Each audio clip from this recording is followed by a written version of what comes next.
Hello, everyone. My name is Michael McFaul. I'm the Peter and Helen Bing Senior Fellow at the Hoover Institution, and I'm delighted to welcome you to Hoover Capital Conversations. Capital Conversations is an ongoing series featuring discussions between those who generate the ideas that enable a free society and those who turn them into actionable policy. We invite you to listen and participate in discussions between our issue experts and policymakers as they consider solutions to some of our most difficult problems. Today, we'll be talking to Congressman Peter Meyer. As part of the discussion, we will be taking audience questions and encourage you to submit yours to the Q&A button located at the bottom of your screen. So let me get started first with a brief introduction from Congressman Meyer. We're meeting at a pretty crazy time, Congressman. I think when we both signed up for this, we did not know the moment we would be in concerning the Russia-Ukraine crisis. Congressman Meyer is a fourth-generation West Michigander. Did I say that right? Born and raised in Grand Rapids.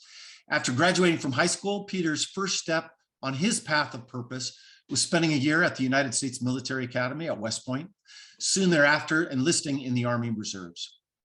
In 2010, he deployed to Iraq as a non-commissioned officer, setting aside his studies to serve as with an intelligence unit at joint US-Iraqi bases in the Baghdad area. After leaving Afghanistan, Peter pursued an MBA at NYU, New York University, then returned to Michigan to work on urban redevelopment and real estate. He was sworn in as a congressman for Michigan's 3rd Congressional District in January 2021 and serves on the committees for Foreign Affairs, Homeland Security, and Science, Space, and Technology. Congressman Meyer is also a member of the Bipartisan Problem Solvers Caucus. Welcome, Congressman Meyer. We're excited for this conversation today. Thank you, Ambassador. Pleasure to be here. So as I alluded to, literally even in the last 24 hours, our script has changed for this call today. Just to kind of level set for folks not watching as closely as I am these days, and Congressman Meyer, we are on the verge. Let me be precise. President Putin of Russia has at least prepared to launch what would be the largest conventional war in Europe since 1939. Doesn't mean he has made that decision, and we'll get into that in a minute. But as of today, he has roughly 150,000 soldiers on all sides of the Ukrainian borders, including on the Belarusian-Ukrainian border. He also has his ships on the sea to the southeast corner of Ukraine.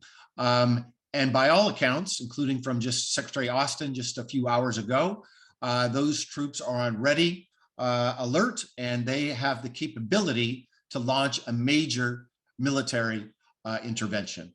Now, we did hear earlier this week, or maybe it was last week, it's blending together to me, that there was some intelligence that suggested that the launch date for this intervention was going to be yesterday, February 16th.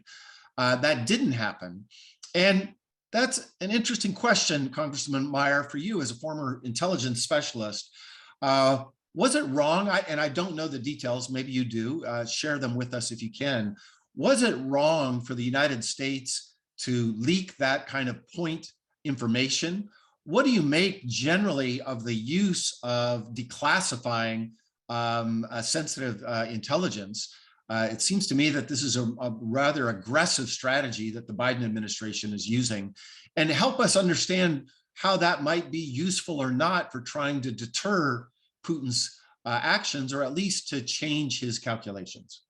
Yeah, well, I'll start off with the leaking of information. Now, I think the assumption is that this is all sanctioned leaks, that the goal here is to create that generalized sense of, we know what you're doing, we are watching, and kind of denying Putin the opportunity to undercutting potential plays that he might have, right? Whether that's misinformation, false flags, that we are seeing those strategies being prepared and are telegraphing that so that it is, known ahead of time, so that if that's the script he plays, denying him the ability to claim that this was legitimate, and at least delegitimizing it in the eyes of the broader world, even if within Russia, within their information networks and degrees of control there on the official state media or otherwise through the censorship of more private networks, they may still be under that impression. Again, I said from the beginning that's the assumption that this is sanctioned. I think, right. Trying to control that information, being knowledgeable of which leaks are sanctioned or where there might be miscommunication as those leaks are occurring, that getting back to that date of the 16th, I think that's still a question that I have. And as you alluded to, things are changing so rapidly that it's hard to know what the ground truth is or what the strategy is at any particular minute. Now, what I think we all have to understand is that Putin is sophisticated. Russian intelligence services are sophisticated. We may think that we have trying to figure out what may be valid information that we're receiving versus what is the information they know they're putting out over networks that we can detect and kind of playing into. Are we playing into their hand or are they playing into ours? I guess from a top level standpoint.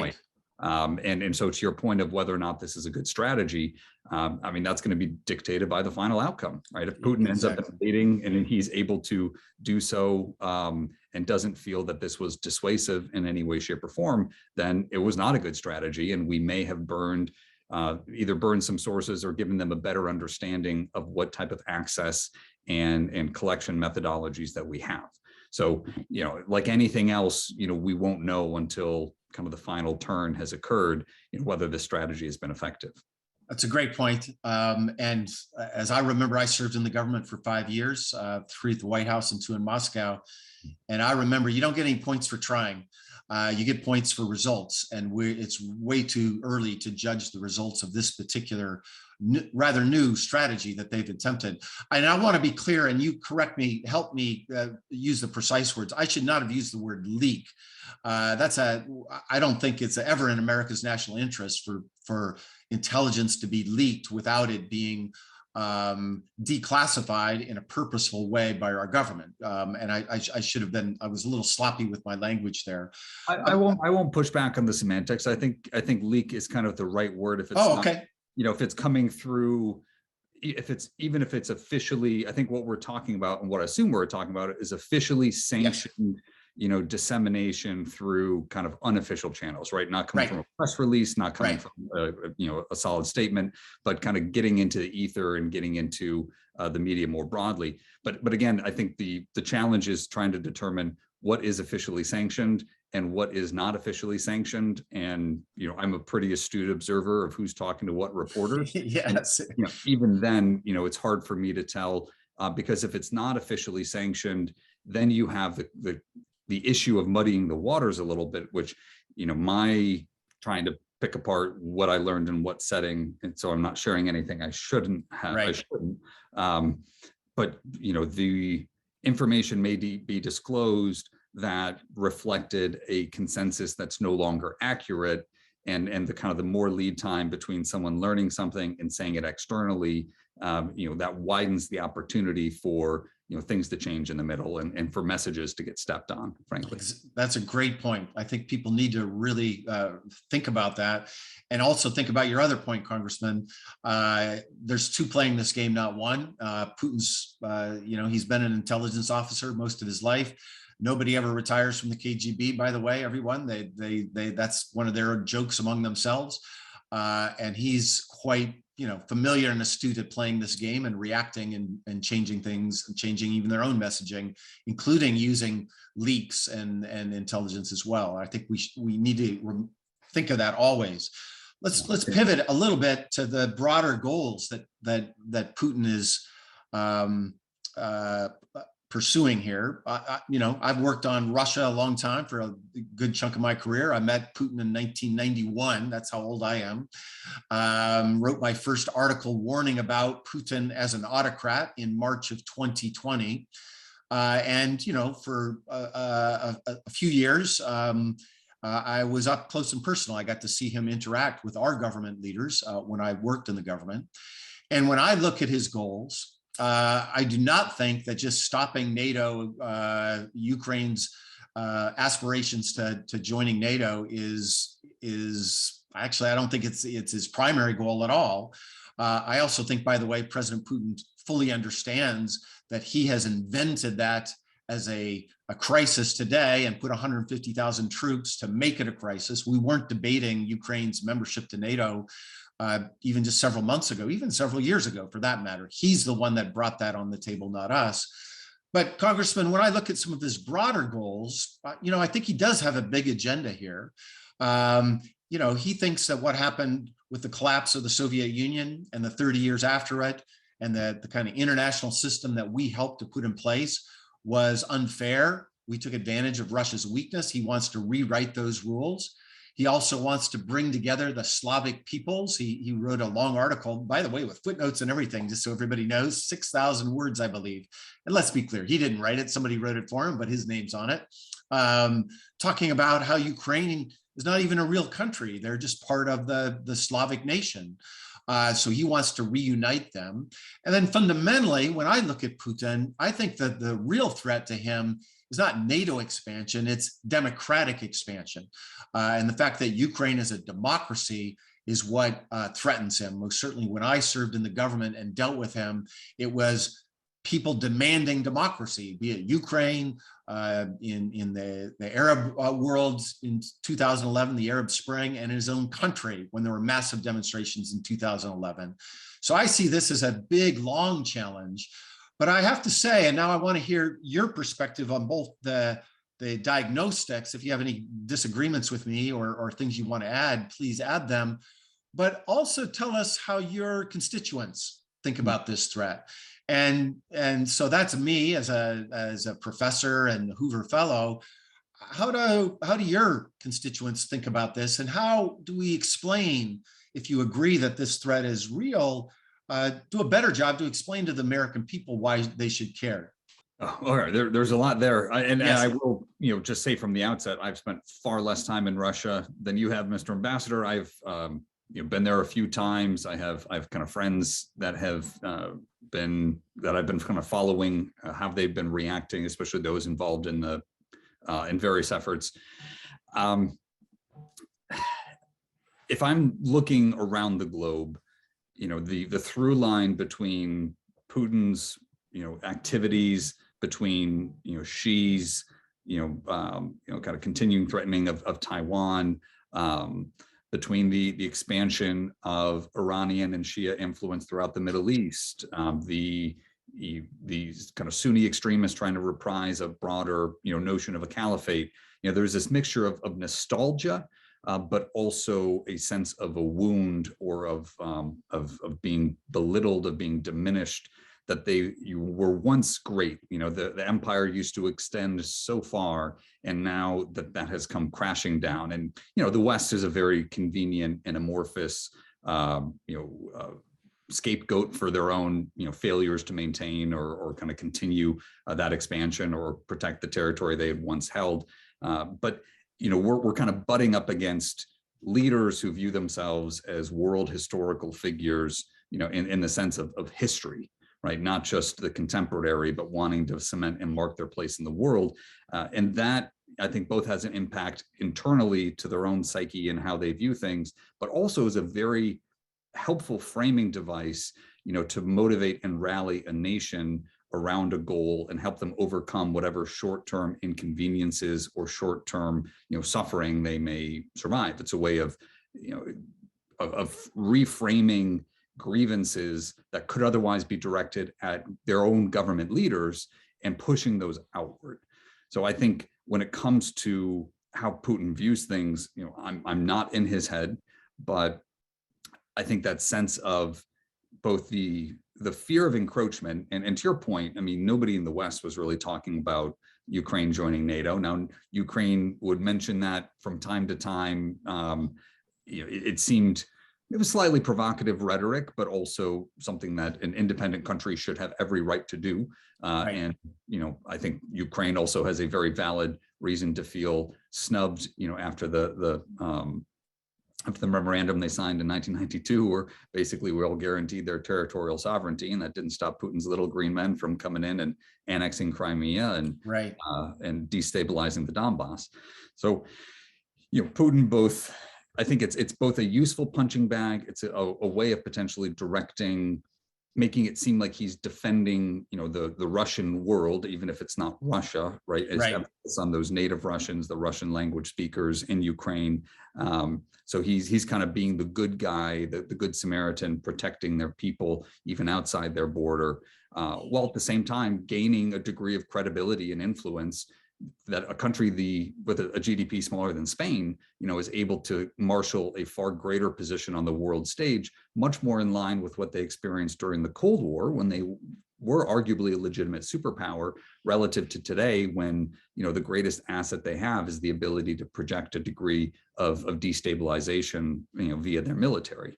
I think there may also be a useful function in all the focusing on Ukraine. The prior actions in Georgia can also serve to distract what a lot of the private military companies, the Wagner Group and those type of mercenaries are doing throughout Africa to project a greater degree of influence, right? If you can't be a producer, you can be a spoiler, and regardless, you're kind of forcing your way to have a seat at the table, whether or not you deserve it in the first place.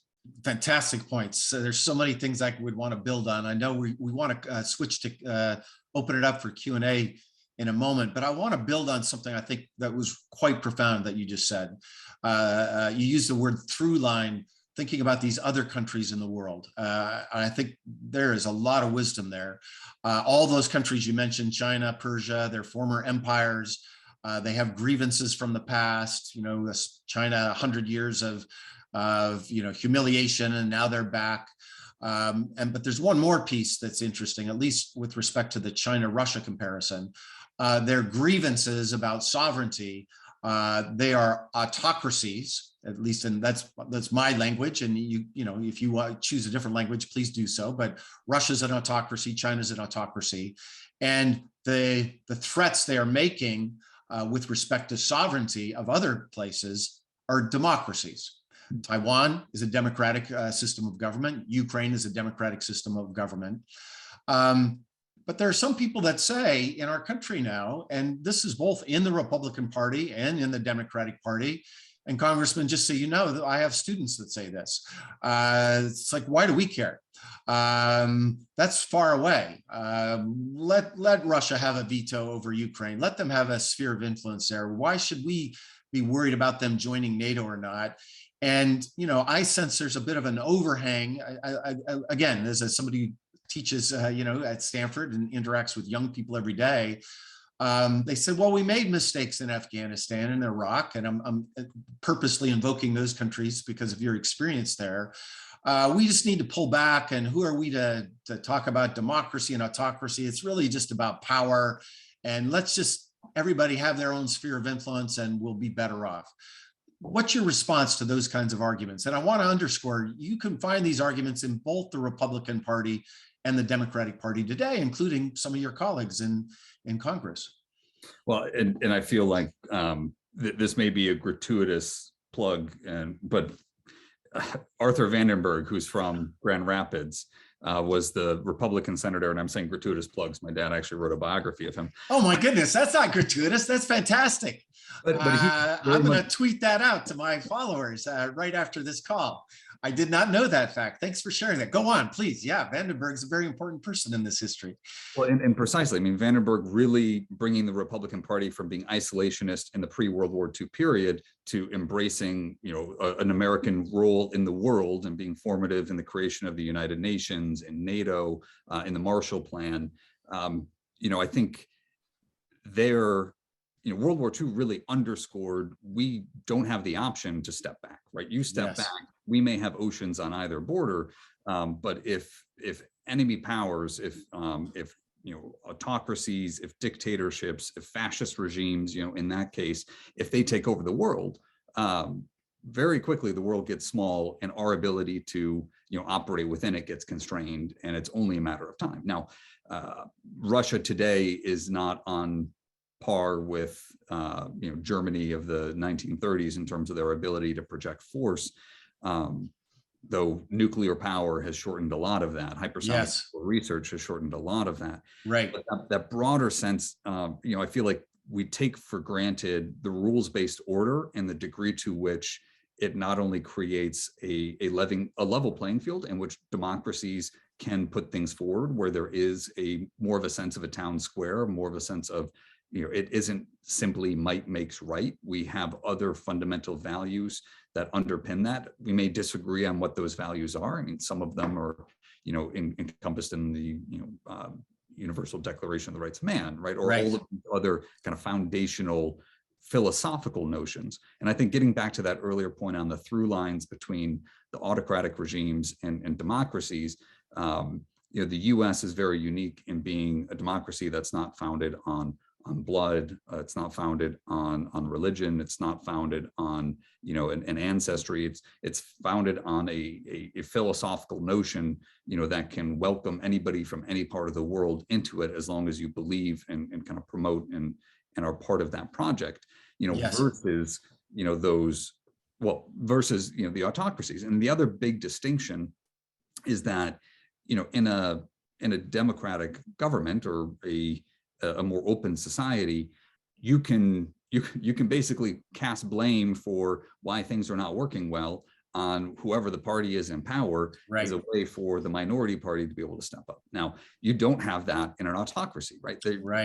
They need to cast that blame outwards. So when I think of folks who make that argument of why should we care, in some ways it's very abstract, but in another way, the world tilting against the West, against open societies, against places that have fundamental protections for individuals, where it isn't just kind of a Hobbesian state of nature, that has served to benefit us, that has served to make us a superpower, that has served to gain us alliances that then lower the cost of making sure our collective interests are protected. And so, if Ukraine falls, we're not necessarily going to see an immediate impact. There could be a spike in oil prices. There could be, obviously a significant humanitarian and kind of civilian casualty catastrophe. Americans will probably be killed in the middle of that. All of that is terrible on that end. But the question is, how does that impact our daily lives here at home? And that impact won't be felt immediately, but that erosion of the United States standing in the world, what benefits it brings to us in trade, in travel opportunities. I think I was somebody who, when I was working in Afghanistan, I was very well aware of the benefits and drawbacks to having a blue passport. The fact that we can be safer in the world because of that is I think, again, something we don't appreciate, that we very readily take for granted, because we've never known anything but that. That's a fantastic point. In academia, we call it the counterfactual. You have to think about the world after 1945 without all those rules of the game that you talked about. And we have some historic experiences before World War II. I urge, we will advertise your father's book. And I do think reminding Americans about the debates we had in this country before World War II and even before World I, but especially in that interwar period where we thought, well, what's happening over there? Annexation in some place I've never heard of doesn't bother me. Tragically, we learned that it did bother us in a very direct way. If Hitler goes into the, Anschluss, Czechoslovakia, right? Where is it? Yeah, why do we care? That got to do with the price of wheat in Illinois, but again, that compounds, right? None of these are discrete events. These are things that build and that rise to a higher level. And I would much rather we prevent the larger conflict that could come. Great point. I know we got to switch to questions, but I want to ask one more because it's actually personally to me very important. And I want you to walk us through your thinking on this. You joined with Representative Abigail Spanberger from Virginia to push for the reclamation of congressional war powers. Why is this important, do you think, to our democracy? Because we've been talking about our democracy, but especially as we face this increasing aggression from Russia. And tell us just your thinking on this and where it stands today. Yeah, and I guess getting back to the earlier point on that tension, I supported our withdrawal from Afghanistan. Now, I have been absolutely flabbergasted at the incompetence of this administration when it came to executing that withdrawal. Yes. But there's a very big difference, in my view, between the U.S. finding itself in the middle of somebody else's civil war and us making sure that our broader geostrategic incentives and benefits are not being abused, and that we're not letting authoritarians, continue expansion, right? A difference between offense and defense, between something that has a bearing on our strategic national interests and one that doesn't. But on the question of war powers, quite simply, I've spent probably 3 years between Iraq and Afghanistan. Iraq as a combatant, Afghanistan working in humanitarian aid. The amount of things that aren't followed up on, the amount of questions that aren't asked, the amount of scrutiny that's not given when Congress takes its hands off and just says, well, not our problem, I think has contributed to the rudderlessness of those conflicts and their ultimate futility. If we had an authorization, as many of the viewers may know, whenever we send our troops into harm's way, it either is because of a declaration of war, which we haven't had since the end of World War II, or it's via an authorization for the use of military force, an AUMF. Our entire global war on terror, our conflict in Afghanistan, our drone strikes throughout, Africa, the Middle East, and Central Asia, that's all been underpinned by this post 9/11 AUMF passed shortly after the September 11th attacks. When we went into Iraq, we had the 2002 authorization for the use of military force. So both of those, and frankly, the 1991 AUMF for the Gulf War, and even the 1957 AUMF that's still on the books, just in case Eisenhower needed to send troops in to defeat a communist invasion in the Middle East, all of that is still on the books. And now we've obviously seen with the post 9/11 AUMF how what was originally Al-Qaeda and associated forces, such as the Taliban, got expanded to attack groups that didn't exist on 9/11, groups that were actively fighting Al-Qaeda. Not arguing those groups weren't worthy of a drone strike, but it stretched far beyond that original intent. And so, in my view, and I think this is a view many in Congress share, the founders gave Congress that power, those powers of war and peace for a reason, as a check on the president as commander in chief, right? So if the president is sending forces into harm's way, there needs to be ratification of that in Congress. And so we can also, through those checks and balances, through that oversight process, be asking sharper questions of the Pentagon, be asking sharper questions about strategy to that executive, and frankly, having to cast votes on whether or not we are affirming that continued support, or if we think that that military involvement should end. And if you have to cast that vote of whether or not to send men and women, to potentially risk their lives on behalf of the nation, there's a gravity there, there's an ownership, there's a degree of accountability that we have not had in the post 9/11 world, because after that 2002 AUMF, was approved, that was the last time, close to 20 years ago, actually probably 20 years ago this month, was the last time a member of Congress voted to continue to send troops into harm's way. Well, thank you for that fantastic answer. By the way, I didn't even know about the 1957 AUMF. So sometimes members of Congress get criticized for not knowing their portfolios. Here's a lot of evidence that we have one, at least, that's paying really close attention. And I could not agree more with what you just said. We need the Congress to be there. We need our representatives who represent the American people to have a voice in this. We need that scrutiny of executives. And that's a bipartisan question, right? That's not a Democrat or Republican piece. That's a democratic, small d democratic idea. So thank you, Congressman, for your leadership on that. Okay, we have time for some questions. I want to remind you, if you're just joining us, I'm Hoover Senior Fellow Michael McFaul, and this is Hoover's Capital Conversations with Congressman Meyer from Michigan. We'll now take your questions shortly. Please submit your questions at the Q&A button at the bottom of your screen. And let's start to work through some of those questions now. And I will begin to look through them. 2 questions on China, Congressman, from Andrew. The PRC has current history of land grabs. If President Putin is committing a majority of his combat-ready forces to the West, he's leaving his eastern flank exposed to PRC interventions. Siberia has valuable minerals, petroleum and natural gas. Should Putin be concerned about a possible PRC land grab in Siberia? And then Steve asks, to what extent do the goals of the China conflict fit with the ambitions of Putin? May these conflicts somehow put constraints on their mutual cooperation? I garbled that question. I want to add it, Steve. Let me ask it in two different ways, because there are two different pieces of it I think are important.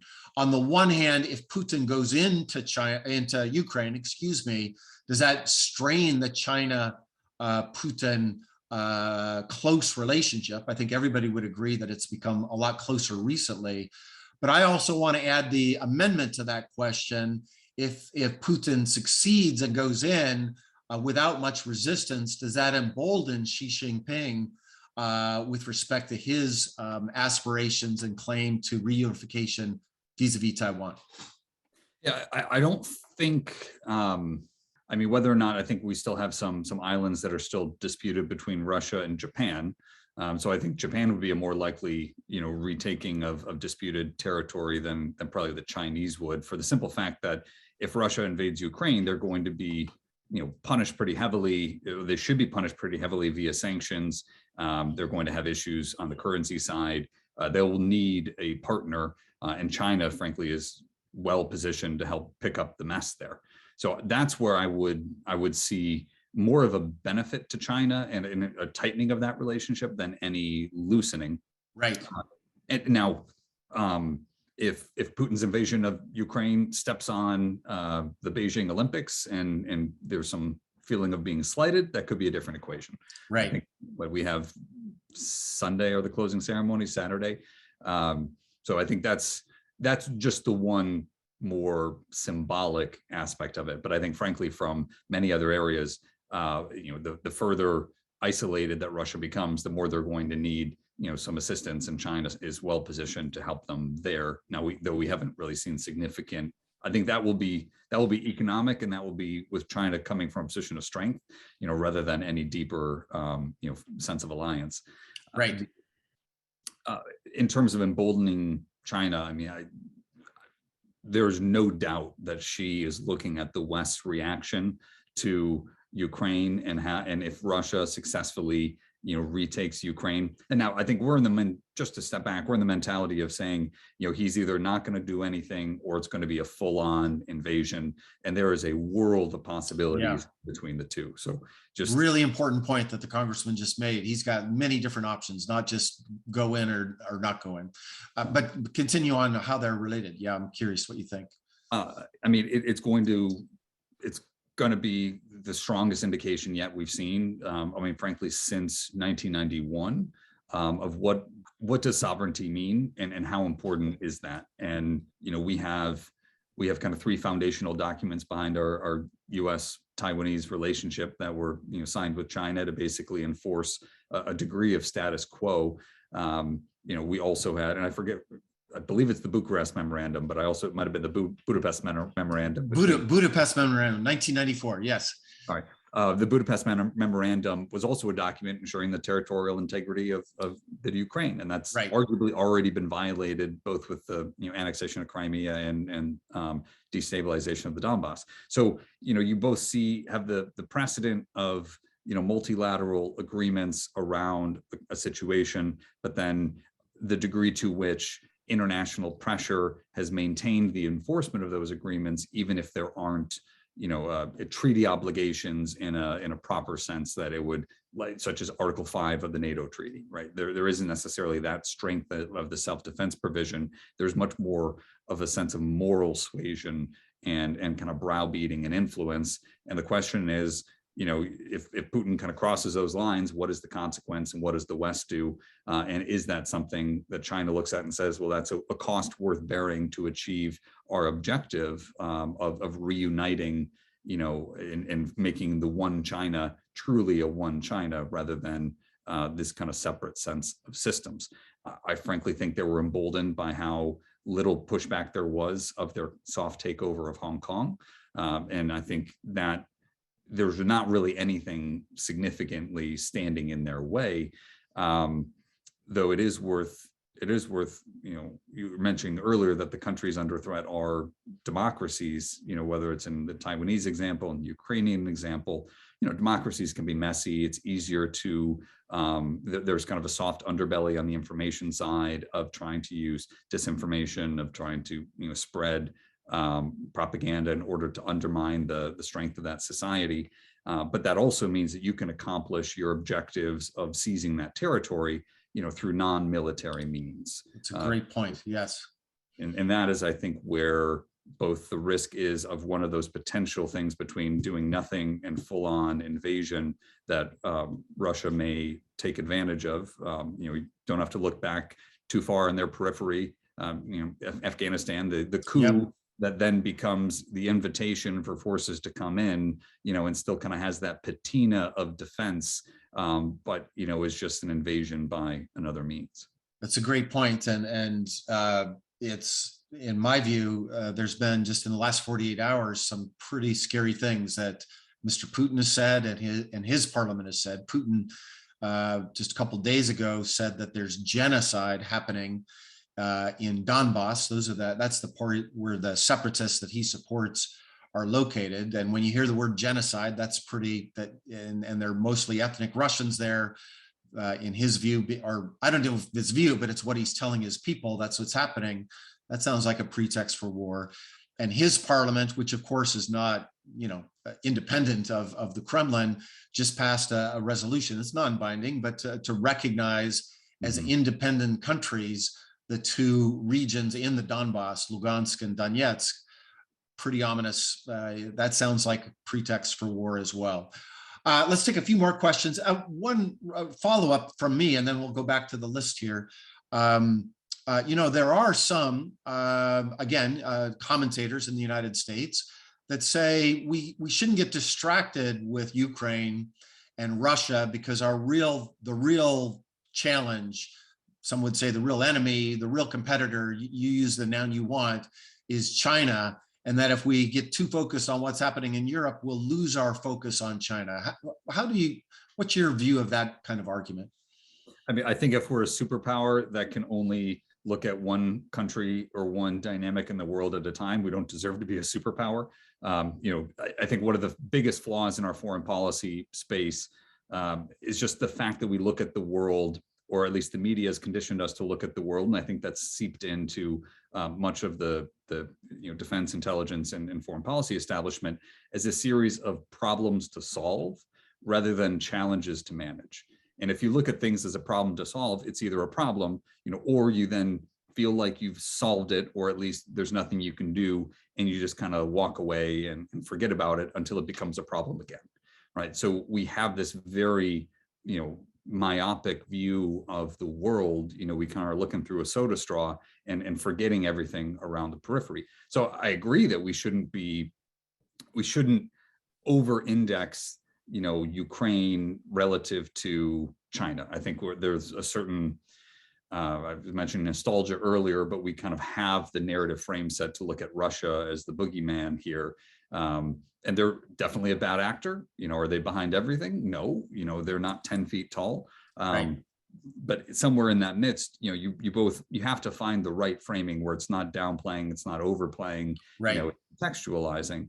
But I reject the premise that we can only look at one thing at a time. And by God, I hope that our National Security Council and our intelligence agencies and our establishment more broadly isn't just looking at one thing at a time. And there was something I was going to mention earlier that I think is one of the reasons why Putin feels like he can flood the zone with information or try to shape the collection narrative, is we have become so dependent on signals intelligence relative to human intelligence.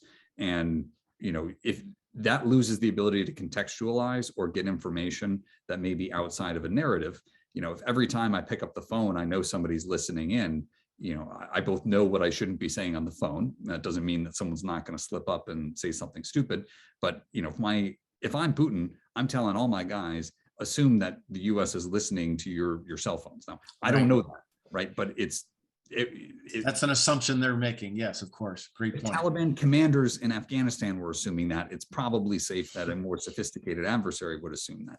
All right. So that is where it becomes increasingly hard to pick out and distinguish between information that's being disseminated with the intention of being collected and information that's being disseminated that they don't think is being collected, right? What you say when you know somebody's listening versus what you say when you think they're not. And when you have better human sources, you can better understand and make the distinction between the two. You can understand what the narratives are. You can get that color and that context that you don't get when you're coming from 40,000 feet and all you have is the printout in front of you. That is a great point. Subject for a longer conversation. We should devote a whole session to that. In fact, my colleague Amy Ziegart should be the chair. She has a new book called Spies, Lies, and Algorithms. It's a great title. We'll send you a copy, Congressman, but on this signals intelligence versus human intelligence, I could not agree more. It looks like we only have time for one last question. So my apologies for everybody I didn't get to. Pat, you're going to get the last question. Pat asks, do you believe there's credibility to the belief that NATO is an aggressive international actor, i.e. Libya and the Balkans? Further, does NATO action provide Putin with a valid reason to view Eastern expansion as a threat to his sphere of influence? Well, I'll touch upon the Libya. I mean, I think Putin definitely felt suckered into that one because he didn't oppose at the Security Council initially, and what went from being kind of defensive. I think, boy, I'm blanking on the city that was really under siege by Benghazi. Was it Benghazi that they had the concerns? It was, yes. Obviously, that then became much more significant. A different word for a different time, yeah. But it was Benghazi. I was working at the National Security Council at the time. That's why I remember it well. So Putin, understandable that autocrats are not fans of regime change. Right. We'll just establish that. But Putin a little bit felt suckered, or I think he expressed a degree of anger and frustration, felt deceived that what was framed to him as kind of humanitarian defensiveness, that there was basically just creating this humanitarian corridor to prevent a massacre of opposing forces and civilians, spun into implicit NATO involvement in the war, and then ultimately the death of Muammar Gaddafi, and not the way that, for those of you who know how he died, that's basically Putin's nightmare, or any other nightmare. Yes. That or getting strung up by a light post, like in the Najibullah example in Afghanistan. But so he probably felt a little bit blunted by that. I think the broader, the Balkans were messier and I think less of a cohesive narrative, just because of the strong ethnic component to so much of it, where ethnic and religious component, and it was not as sort of force on force, or it wasn't necessarily clear and a little bit mixed, who was on sort of the Soviet side, with where the then Russia, disintegrated Soviet Union, where their national interests were, though the degree to which many of those states then embraced the West and still feel a degree, especially some of the ethnic minority groups that were under most threat of it will be being genocided, right? I mean, right. Under that threat felt a degree of gratitude to the West. I think there's like a, Colin Powell or there's just a lot of ways in which there was goodwill that was built that Putin probably didn't like. Exactly. I do think it's gaslighting, the way that Putin has framed everything as being NATO aggression, when it is, he's the one massing troops on borders. Yes. He's the one invading countries and forming defensive alliances so that borders can be, their sovereignty and security can be protected. And then spinning defense into offense is just a kind of classic framing, gaslighting move. The idea that NATO is the antagonistic force here, I think, is just completely false. It is a lie of the highest order. And it is incredibly frustrating to see the receptivity that some have embraced of that argument in the West. And it also gets to this sort of blame America first, or that we are responsible for all the ills in the world. The world doesn't revolve around us. A lot of people have their own problems. Just like it's important to know when you're walking down the street, nobody's really paying attention to you. They are not thinking about what you look like. They have their own problems to deal with. We're not the center of gravity. Now, we are significantly influential, but a lot of these, the ideas that NATO is the antagonistic force here, I think, is just completely false. And it is incredibly frustrating to see the receptivity that some have embraced of that argument in the West. And it also gets to this sort of blame America first, or that we are responsible for all the ills in the world. The world doesn't revolve around us. A lot of people have their own problems. You know, just like it's important to know when you're walking down the street, nobody's really paying attention to you. They are not thinking about what you look like. They have their own problems to deal with. We're not the center of gravity. Now, we are significantly influential, but a lot of these, a lot of conflicts, and this was the case in Afghanistan. It's like, this is not about us. Now it'll become about us when we insert ourselves in, and then that will change the dynamic. Right. But specifically when it comes to NATO, I think it's selective cherry picking at best to make the argument that NATO is worsening the situation. And if anything, NATO is standing in the way of Putin wanting to dominate and coerce and intimidate countries in Europe. And he doesn't like that, because that is a constraint on his expansion and on his, attempts to be relevant and powerful in the world once more. Fantastic answer, Congressman. I could not agree more. That's all the time we have for today. I want to thank Congressman Meyer. I have to say, personally, I am just thrilled that you were sworn in January of last year to serve in our Congress. We need people that understand this history and the level of detail that you've had a chance to just sample for the last hour. So thank you again, Congressman Meyer. Let's have you back, and hopefully we can talk with other Hoover Fellows about other aspects of national security with you as well. For everybody else, you can learn more about this series at hoover.org/Capital Conversations. Thanks for joining us today, and hope you'll tune in on Thursday, March 24th, 11 a.m. for a conversation between Hoover Director Condoleezza Rice and Senator Dan Sullivan. I'm Mike McFaul from Palo Alto. Thanks for joining us. See you next time.